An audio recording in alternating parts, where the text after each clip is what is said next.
months of searching, endless interviews, I finally landed a position in a new city, one I barely knew but had to move to within weeks. It was a solid opportunity, a much-needed step forward in my career, and I couldn't afford to pass it up. The only problem was accommodation.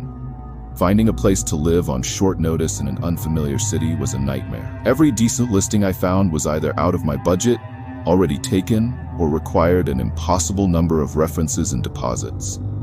Time was slipping away, and I couldn't afford to be picky. I needed somewhere to stay before my start date. Then I stumbled on an available rental. It wasn't ideal. The neighborhood was rough around the edges, the apartment was old and cramped, and the landlord seemed indifferent to any concerns. I couldn't afford to hesitate. With a deep breath and a reluctant nod, I signed the lease. When I moved into the old house, my new housemate Darren seemed normal at first, but later he was acting weird. He was quiet, a socially offbeat person, and had an almost clinical approach to everyday life. One strange condition of the agreement was that I was never to enter the backyard shed. It had a heavy-duty lock, and Darren made it clear that it was off-limits. I figured it was just some personal storage issue, maybe old family heirlooms or something private. Everyone has their quirks, right? As time passed, I began noticing the oddities. Darren was an insomniac, pacing the halls at night, muttering to himself. Occasionally, he would disappear for days at a time, only to return looking more exhausted than before. Then there was the music, blaring through the house at random hours. Sometimes classical, sometimes heavy metal, sometimes just static, as if you were tuning an old radio with no intention of finding a station. Then came the jokes. One evening, after a few drinks, he leaned in and said, "If you ever hear screaming from the backyard, just ignore it." He laughed afterward, but there was something unsettling about the way his eyes lingered on me, gauging my reaction. I chuckled nervously and changed the subject, but the seed had been planted. The next incident was more disturbing. I had taken a day off work unexpectedly and spent the morning in my room. Darren, unaware that I was home, was busy outside. That's when I heard the unmistakable sound of something heavy being dragged across the ground. Then, a muffled voice, panicked, pleading. It was faint, but it was there. My pulse quickened. I tiptoed to the window and peeked through the blinds. Darren stood at the entrance to the shed, glancing around nervously before disappearing inside. I felt paralyzed. Was it an animal? A prank? My rational mind tried to come up with explanations, but my gut told me something was deeply wrong. The smell came a few weeks later. It started as a faint, acrid scent that lingered near the backyard. It worsened over time, creeping into the house through the open windows. It smelled of decay, of something rotting. I finally gathered the courage to ask him about it. "Hey, have you noticed that awful smell coming from the backyard?" I asked casually. Darren's reaction was immediate. His entire body tensed, and for a brief moment, he looked genuinely terrified. "What smell?" he said, too quickly, too defensively. I shrugged. "Just something foul coming from near the shed." He stared at me, his jaw tightening. Then, after a pause, he forced a laugh. "Must be a dead raccoon or something. I'll take care of it." The next day I came home to find the shed locked tighter than ever. The smell, however, persisted. Things escalated after that. One evening, he knocked on my door. When I opened it, he was holding his laptop, a grin stretching across his face. "You gotta check this out," he said. I hesitated before sitting beside him as he played a video. What I saw made my stomach turn. The footage was dark, grainy, and chaotic. It showed a figure bound in rope, struggling, sobbing. Their face was obscured by shadows, but the sheer terror in their voice was unmistakable. Darren watched me closely as the video played, gauging my reaction. "That's some sick stuff," I muttered, forcing a chuckle as I stood up. I wanted out of that room immediately. "You think so?" he said, tilting his head. "I find it fascinating." That night, I barely slept. The final straw came one evening when he tried to lure me into the shed. He was in a good mood, too good, smiling more than usual. "Hey, I want to show you something," he said, motioning toward the backyard. My instincts screamed at me to refuse. "Maybe later," I said, faking a yawn. "No man, it's something really cool. Just for a second," he pressed, his grin now almost predatory. I took a step back. "Nah, I'm good." His smile faded, replaced by a cold, unreadable expression. He stared at me for a long moment before finally nodding. Suit yourself. I left that weekend. I didn't even tell him. I just packed my things while he was out and never looked back. For months, I debated what to do. I had no concrete proof, just a gnawing fear and a collection of unsettling encounters. Eventually, the guilt weighed too heavily. I submitted an anonymous tip to the police, detailing everything I had seen and heard. A year later, my mother, curious about my old living situation, looked up the house on Google Maps. Something new caught my eye, a large, enclosed trailer parked in the driveway. It hadn't been there before. To this day, I don't know what Darren was hiding. Maybe it was nothing. Maybe it was something horrifying. I doubt I'll ever get answers unless he slips up and gets caught. All I know is, I never want to see him again. Stick until the end of this story because this could happen to anyone. I let my best friend move into my house, but I had no idea she was going to be my worst nightmare. By the time I realized the truth, it was almost too late. I had known Megan for more than 25 years. We weren't related by blood, but we were just as sisters. She was there for me through everything. My wedding, the birth of my daughter Emily, and even when my husband left me for another woman. Megan never judged, never hesitated to hold me when I cried. She was that one person in my life I could go to when everything was falling apart for me. Little did I know she was more than the devil. When I needed help after a car accident left me with a broken leg, I didn't hesitate to ask her to move in with us. As I said, she was like a sister to me. She took care of everything, cooking, cleaning, even driving Emily to school. At first, she was a lifesaver, I must admit that. Then after a while, small things started to feel off. Emily, my sweet 16-year-old, started acting strangely around Megan. She became withdrawn, avoided eye contact, and barely spoke when Megan was in the room. I assumed it was just teenage mood swings, but something about her silence made me uneasy. Then, there was my health. Even after my leg healed, I still felt exhausted all the time. My limbs ached, my vision blurred, and my hair started falling out. Doctors ran every test imaginable, but everything came back to normal. Megan wasn't happy as my life was restored. She wanted me death. One night, as I was dozing off on the couch, I heard Megan and Emily talking in hushed voices in the kitchen. "You don't have to be scared," Megan murmured. "Soon, it will just be us, me and you." My heart stopped. Emily's voice was barely a whisper. "I don't want this, Megan. Please, just leave us alone." There was a pause, then Megan's voice dropped to something colder. "You don't have a choice, sweetheart." I felt sick. I wanted to jump up and confront her, but my body was weak. I pretended to be asleep when Megan walked past me, her face eerily calm. She tucked me in like a child, brushing my hair backward. "You don't have to worry about anything anymore. Soon you will sleep forever," she whispered. That was the moment I knew something was wrong. The next day, while Megan was out, Emily ran into my room terrified. "Mom, you have to get away from her," she begged, her eyes red from crying. "What's going on?" I asked. She hesitated, then pulled out a small dark bottle from under her hoodie. "I found this in the kitchen. Megan's been putting it in your tea." I took it from her with shaking hands. The label was in another language, but the warning symbols were clear and toxic. Emily's hands clenched into fists. "She wants you gone, Mom." I wanted to deny it, but deep down I already knew the truth. That evening, I didn't drink the tea she served me with. Instead, I pretended to, watching Megan's expression closely. She smiled when I took a sip, but when I didn't finish it, she insisted that I should finish it, which I told her I will, but I needed more milk.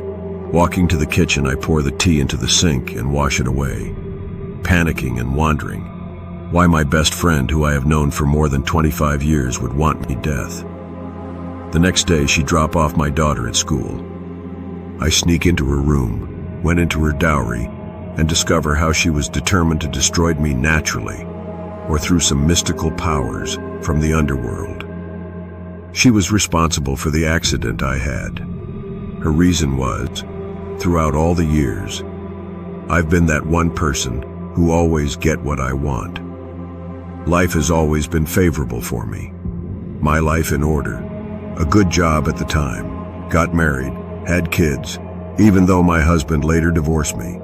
She was away from her family, was never married, no job and no kids. And with all this, she got jealous of me and wanted me out from this world. After seeing all this, I wept why I ever knew her as friend. Before we continue, kindly support the channel by subscribing and telling us where you're watching from. Thank you. I called the police and explained everything to them. They took the bottle for testing, and when the results came back, it confirmed our worst fears. The substance was a slow-acting poison, something that would have made my death look natural. Megan was arrested that night. As they took her away in handcuffs, she turned to me and smiled. You would have ruined her, just like you ruined your husband. Even as I'm arrested, you will never be free. I was just trying to save Emily. I felt cold all over me. After that, it took months to rebuild our lives. Emily finally told me that Megan had been manipulating her for years, making her believe that I was unfit to be a mother. She had slowly poisoned her mind to believe that her father left because of me, all so she could take Emily away from me. You know the scariest part? If Emily hadn't found that bottle, I might not have been here to tell this story. I'm not free, as she said. Megan ruined my life.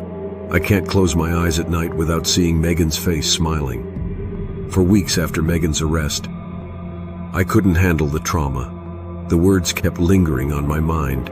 You will never be free. At night, when the house is silent, I would wake up feeling like someone is watching me. Emily wasn't doing much better. She could barely speak about what happened, but I could see it in her eyes, that the fear never left. Then the phone calls started with paranormal activities and forces of the underworld. The first time, it was just breathing. Slow, steady, no words. I hung up immediately. The second time, a whisper, you should have let me take her. I slammed the phone down so hard I thought it would break. It had to be a sick joke. Maybe Megan had someone on the outside messing with us. I called the police, but they assured me Megan was still locked up. Probably just a prank, the officer said. But deep down, I knew. Megan wasn't done with us. Then things started moving. Small things at first. A picture frame turned face down. A cup missing from the cupboard only to reappear in the fridge. Things I really can't explain. Until one night I woke up gasping for air. It felt like something was sitting on my chest, pressing me into the mattress. I thrashed, my hands clawing at the darkness until I managed to flip on the lamp. There was nothing there. Just the sound of my own ragged breathing. But when I turned my head to the nightstand, my blood ran cold. A cup of tea, still warm. I hadn't made tea that night. I grabbed Emily, and we left the house that very night, checking into a hotel. I didn't care how ridiculous it sounded. I knew what I felt. Megan was still with us with her paranormal activities. The next morning, my phone buzzed. A blocked number. A text message. You can't keep her from me. I stared at the screen, my whole body shaking. Megan was in prison. She had no phone, no access to me. So how was she still here? How was she still watching us? I wanted to believe it was over, that Megan was gone, that she couldn't hurt us anymore. But the messages didn't stop. Neither did the strange occurrences in the house. I woke up to footsteps outside my bedroom door, the faint creak of someone stepping too close. But every time I checked, no one was there. And the worst part? That cup of tea kept appearing every single night from nowhere, and each time I see it, it gets so scared. I packed our bags, called a locksmith, and had every single lock in the house changed. Then I contacted the prison just to put my mind at ease. Are you sure Megan is still there? I asked the officer. Ma'am, he sighed. We've been through this. She hasn't left. She can't contact you. You need to move on. Move on? But how do you move on when you feel like someone's still in your house? That night, I set up a hidden camera in my kitchen. I wasn't crazy. I needed proof. The next morning, my stomach dropped as I reviewed the footage. At exactly 3:13 a.m., the camera caught movement. The kitchen lights flickered. The chair at the table pulled out by itself. And then, a hand appeared in the frame. Pale, bony fingers. Slowly, methodically, they placed a steaming cup of tea on the table. But there was no body attached to the hand. Just the hand, before it disappeared into thin air. My breath hitched. My skin went cold. This wasn't just paranoia. This wasn't a prank. Megan hadn't just wanted Emily. She had left something behind. And it was still here. I couldn't stay in that house another night. I called a priest to perform some sort of cleansing. After an intense cleansing, every room was blessed. I finally got the courage to burn Megan's old belongings that she left behind. The nightmare stopped. The whispers faded. The cup of tea never appeared again. But I learned a lesson I would never forget. Not everyone who comes into your home comes with good intentions. Some people bring more than just baggage. They bring darkness. And some never leave. If you ever invite someone into your home, watch for— Good evening, everyone. I'm the storyteller, and I'm here to help you fall asleep, or maybe keep you awake, with a terrifying horror story which will make you understand that not everyone who smiles with you really mean well for you. Before we start, make sure you subscribe to the channel and like the video. I'd love to know where you're from and what time you're watching this. Thank you. I just moved to a new city, and I didn't know a single soul. I was desperate to find a place to live, and the idea of renting an apartment alone was out of the question. That's when I stumbled upon a post online, "Roommate wanted in an affordable apartment, great location." It seemed like a dream come true. The place belonged to a guy named Adrian. He seemed nice enough over text, brief but polite. When I showed up to check out the apartment, I was pleasantly surprised. It was a small but clean two-bedroom place in a decent neighborhood. Adrian was tall and lanky, with sharp features and dark, unkempt hair. Something about him felt off, but I brushed it aside. I was tired of searching, and this was the best deal I could get. "You'll love it here," Adrian said, smiling just a little too wide. "I keep to myself mostly. You won't even know I'm here." I should have known then that something wasn't right. For the first few days, everything was fine. Adrian wasn't lying when he said he kept to himself. I barely saw him. I worked late shifts, and by the time I got home, his bedroom door was always shut. Sometimes I'd hear muffled noises coming from his room in the middle of the night, soft whispers, the creaking of floorboards. But I figured he was just up late, maybe on the phone or watching something. One night I woke up suddenly, feeling a presence in my room. My heart pounded as I reached for my phone and turned on the flashlight. Nothing. The door was still closed, the room silent except for my own breathing. Maybe it was just a bad dream, I told myself. But then the next morning, I noticed something strange. My closet door was slightly open. I never left it open. I brushed it off. Maybe I forgot to close it the night before. Maybe it was just my imagination. But things only got weirder from there. A few nights later, I woke up again. This time, I heard it clearly, a soft creak, like someone stepping on the wooden floor just outside my bedroom door. I held my breath, straining to listen. The apartment was silent.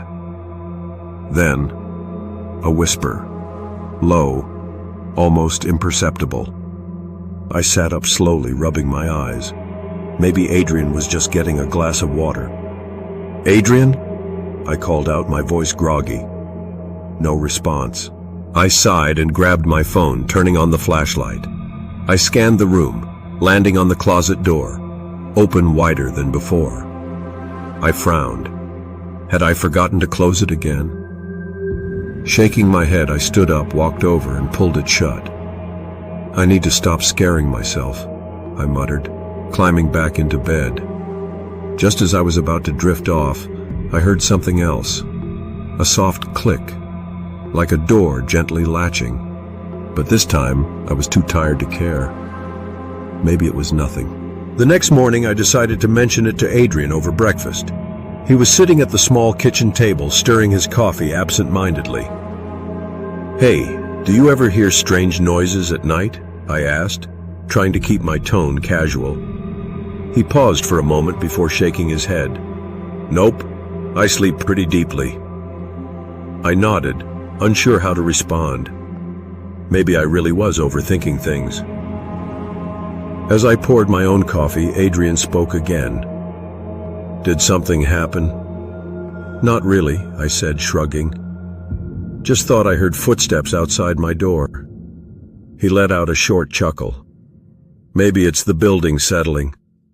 Old apartments make weird noises." I forced a smile and nodded. Maybe he was right. I needed to stop letting my imagination run wild.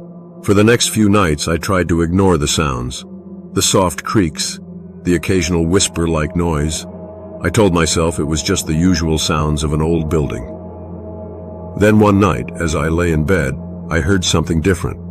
Not a creak, not a whisper, a soft, rhythmic tapping from inside my closet. I sat up immediately, my pulse quickening. The sound was faint but unmistakable.